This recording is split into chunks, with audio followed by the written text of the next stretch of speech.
সম্মানিত দর্শক বন্ধুরা, যারা কামিজ অথবা ব্লাউজের পিছনে ডরি ফিতা ব্যবহার করতে পছন্দ করেন, আজকের ভিডিওটা তাদের জন্য। আজকের এই ভিডিওতে আমি এই সুন্দর ডিজাইনের ডরি ফুল বা ফিতাটি তৈরি করে দেখাবো।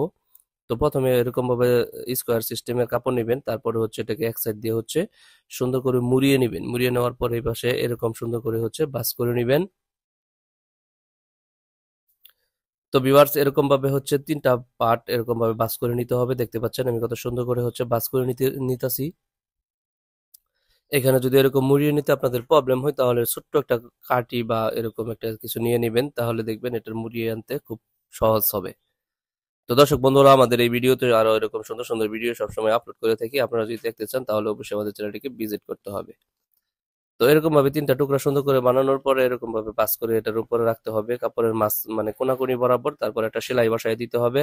তো দেখতে পাচ্ছেন আমি এখান থেকে সেলাই বসাই দিচ্ছি। তারপরে সেলাই শেষে হচ্ছে এরকম ভাবে ভাঁজ করে আবার একটা ভাঁজ, মানে সেলাই দিয়ে দিতে হবে। তারপরে এটাকে উল্টিয়ে এরকম ভাবে সমান করে নিতে হবে। এরপরে বিভাজ এখান থেকে কোনাকুনি ভাবে হচ্ছে সেলাই করে আটকে দিতে হবে।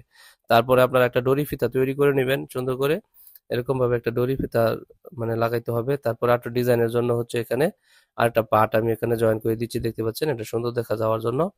এরপরে এরকম একটা ডরি ফিতা নিয়ে তারপরে হচ্ছে এটাকে কোনাকুনি একটা সেলাই করে দিলেই হবে। তো দেখতে পাচ্ছেন কত সুন্দর করে দড়ি ফিতাটি আমি তৈরি করে নিলাম।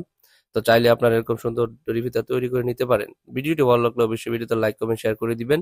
আর এরকম ভিডিও দেখার জন্য অবশ্যই চ্যানেলটিকে সাবস্ক্রাইব করে নেবেন। আসসালামু আলাইকুম।